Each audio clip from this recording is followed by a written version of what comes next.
எல்லாருக்கும் வணக்கம். RMV the king maker இந்த டாக்குமெண்ட்ரி இதில் அவரை பற்றி பேசுனதில் எனக்கு ரொம்ப மகிழ்ச்சி. ஸோ எனக்கு ரொம்ப நெருக்கம் மரியாதை கொடுத்து என்னோட அன்பா என் மேலே அவ்வளோ அன்பா காட்டினவங்க ஒரு 3-4 பேருங்க. அதாவது பாலச்சந்தர் சார்,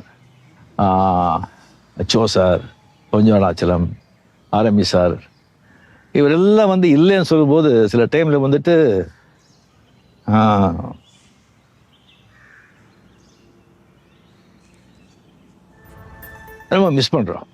மிஸ் பண்ணுறோம்.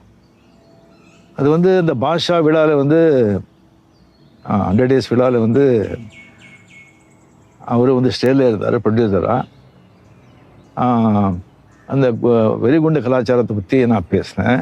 எனக்கு அவ்வளோ பேசியிருக்கேன். அவரை வச்சுட்டு மினிஸ்டராக வச்சுக்கிட்டு அதை பற்றியும் நான் பேசக்கூடாது. அந்த அளவுக்கு அப்போது எனக்கு ஒரு தெளிவோ இல்லை ஒரு ஏதோ இல்லை.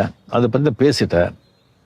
அது பேசின பிறகு அது தெரிஞ்ச பிறகு அப்போ ஒரு ஏடிஎம்கேல ஒரு மினிஸ்டராக இருந்தார் புரட்சி தலைவி ஜெயலலிதா அவருக்கு அவரை அந்த பதவியிலேருந்தே அவர் தூக்கிட்டாங்க.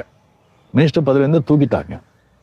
எப்படி அது நீங்கள் ஸ்டேஜில் இருந்துட்டு ரஜினி வெடிகுண்டுகளை அதை பற்றி அந்த மாதிரி நம்ம கவர்மெண்ட் அகேன்ஸ்டாக பேசினா எப்படி நீங்கள் சும்மா இருக்க முடியும்னு சொல்லி அவங்க தூக்கிட்டாங்க.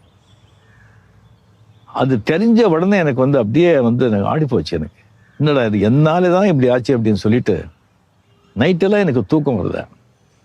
ஃபோன் பண்ண நைட்டு அங்கே யாரும் எடுக்கலை. மார்னிங் ஃபோன் எடுக்கும்போது இந்த மாதிரி தான் எக்ஸ்ட்ரீம்லி சாரி சார், இந்த மாதிரி பண்ணி ஆயிடுச்சு, என்னாலே தான் ஆச்சுன்னு சொன்னால் அவர் ஒன்றுமே நடக்காத மாதிரி, ஏன் அதை நீங்கள் விடுங்க, நீங்கள் அதை பற்றி ரிசீவ் பண்ணுறீங்க, அதுவும் என்ன அது, ஐயா நீங்கள் மனசுலேயே வச்சுக்க வேண்டாம், நீங்கள் விட்டுடுங்க, நீங்கள் சந்தோம் ஹாப்பியாக இருங்க, என்ன ஷூட்டிங்கு அப்படின்னு சில சாதாரணமாக கேட்குறாங்க.